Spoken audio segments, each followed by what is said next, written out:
So hi everyone, my name is Heather Rodriguez. I'm a natural fertility specialist, and my team and I help couples who are preparing for conception.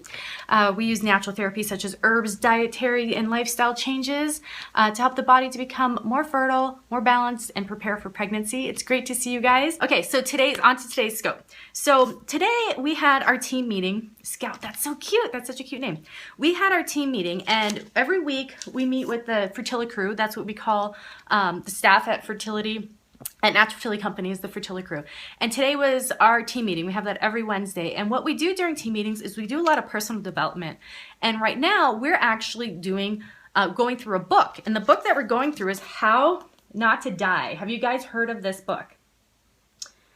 ZZ, that's a cute name. Have you heard of this book, How Not to Die? The title's kind of crazy. It almost kept me from reading the book, but this book is awesome. The author of this book is also the creator of nutritionfacts.org, where you can go and see all the information about every single food that there is. So he ended up coming out with this book. And so I actually got inspired by the meeting today and what the team members were getting from it. I was like, oh my God, this is so helpful for those of you who are starting on your fertility diet. And we were also talking about how overwhelming it can be for some people because it might be a big change from what they're, oh good. Oh, great. I'm so glad that you're on live. So it might be hard for some people because it's so different from their current diet. So I was going to give you a couple of tips on how to make a really easy transition. But I first wanted to let you know, because I did not know these statistics. I have some quick statistics for you about the standard American diet and kind of where we are with that. So currently, 3 out of 4 Americans are not eating one piece of fruit every single day. Most people are not eating one piece of fruit every day. So that's kind of the current state. 9 out of 10 do not reach the minimum daily intake of vegetables. 9 out of 10 people. So it kind of just gives you a realization like a lot of people are going through this, and it's might seem like an overwhelming big jump from what some people are doing today to where they could be for better health. 96% of Americans aren't eating the minimum of greens or beans for the week, which is only 3 is the minimum for the week. 96% of Americans. And then 98% aren't eating orange vegetables, which is 2 servings per week is the suggestion. And then the last statistic is 99% do not reach the minimum daily for whole grains or for the week. 3 to 4 ounces per day. I was shocked by these statistics because I live in a bubble, right? I mean, I work in the natural health world. We're working with people on their fertility diets all day long. Orange veggies would be like bell peppers. That was a good question. Orange veggies. Maybe squashes. And so for me, it's like, oh, it's a no-brainer. We need to eat vegetables. We need to eat fruit. But then, during our team meeting, this was one of the sections that, oh, carrots, thank you. This is one of the sections that we kind of mulled over and we were talking about, because a lot of people might be starting from a place where that is the reality for them. They're maybe eating not even one fruit a day. So from that, I was like, okay, what are some tips for those people? So the first that comes from this book that I thought was super helpful is when you're picking a meal, because your choice is going to be every single meal. The first is when you're making a choice and you've made your meal, just look at it and say, how can I make this meal healthier?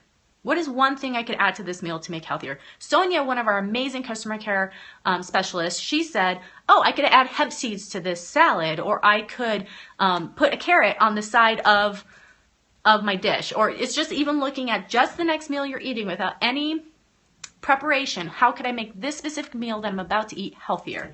I thought that was such a great tip. The second was how to not feel overwhelmed. So my biggest tip for that is to pick one area. So for example, when it comes to fertility diet, we're trying to eat as many fruits and vegetables as we can because of all the antioxidants. The fiber is going to help the body to get rid of excess hormones. It's also going to help to cleanse the blood. We're wanting to make sure that we have all the minerals that we need and vitamins for healthy eggs, healthy, healthy fertility, all of that. So find one place that you can start. So someone's saying that they have a hard time because they can't cook, they don't like washing dishes, all of that. So make a game out of it. Find one area. So one area might be to just focus on smoothies. I think that's one of the easiest places to start because all you need is a blender.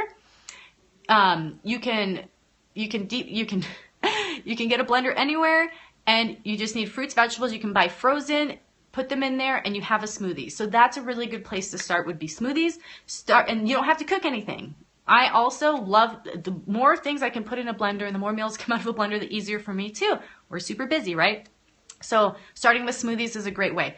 Another thing is just to also just look at adding things. We're not necessarily trying to overhaul your whole diet, saying you have to eat a specific way. All we're trying to do is to get more of those foods that are going to be beneficial for your fertility and for your pregnancy. So, does fresh beat frozen or canned? So that's something that's really interesting. Sometimes frozen is actually better because these companies that are producing most of the food for us, even the organic companies, are very large, and they actually have trucks and facilities where they can freeze it right away, whereas some of the produce has to travel and all of that. But whatever you can get is going to be better. So if you've got frozen peas, that's going to be better than not eating vegetables. So what is the healthiest thing you can choose at the moment? And it's not always black and white. So for instance, if you're looking at eating vegetables and you're out of everything except for what's in your freezer, obviously the frozen vegetable is going to be the better option at that moment. If you're looking at either for breakfast eating a donut or eating free-range eggs, obviously free-range eggs are going to be better. So it's not black and white of saying this is the only thing to eat, but it's looking at what you currently have and what could be a better choice from that moment. So, so that's another place to start. Something else is we have some resources for you. I know many of you have heard of them, but for those of you who haven't, we have the 21-day fertility diet challenge, completely free to do. And what it is you add 5 things to your diet every single day. Oh, great. So you did the smoothie challenge and it really helped you. Awesome. So the 21-day fertility diet challenge is going to be adding 5 things to your day. You don't change your diet in any other way. If you eat what you normally eat, but just make sure you add these 5 things. So no grains and no sugar for yeast issues. I don't completely believe in that. There's definitely something to do with eating a lot of fat. Yeah, exactly. Of course, fresh vegetables, awesome. But a lot of times it's hard to get fresh peas, corn. It's kind of pain for some people. So whatever ends up working. So 21-day fertility diet challenge, you can go to naturalfertilityinfo.com and look it up, and it has all the guidelines there, everything you need to do. The GAPS diet is going to be a bit different. That's not necessarily a diet that I would recommend for people to go on specifically for fertility. If someone's healing their gut and that's the way they want to go, then focus on that. But that's not one that I would across the board say everybody should do this for fertility. What we're wanting to do is to make sure you're getting as many nutrients as you can, you're eating as many whole foods as you can. When you make smoothies, do you have to drink them right away? No, you do not have to drink them right away. A key for that is going to be, say you're using a mason jar with a lid. Fill it up all the way to the lid so you have the least amount of oxygen in there, and put the lid on, and then you can put that in the refrigerator. You also could freeze them if you want to. You can freeze them in ice cubes.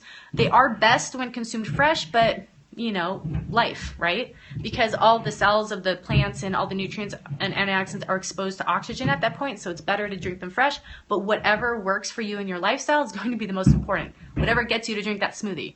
So if it happens to be a couple hours later, that's going to be better than not drinking a smoothie. I'm going to take a little puppy break. Do a puppy break. I know some of you are probably like, all right, I'm out of here. This lady's crazy. But I just can't get over how cute that one is. All right, thank you guys so much for joining me today. It was awesome to see you all. I will be back on these again now that we're back from retreat and things are starting to settle down. Good, I'm glad you found it helpful. Awesome. Awesome, awesome, awesome. All right, you guys have a great day. I will see you again soon.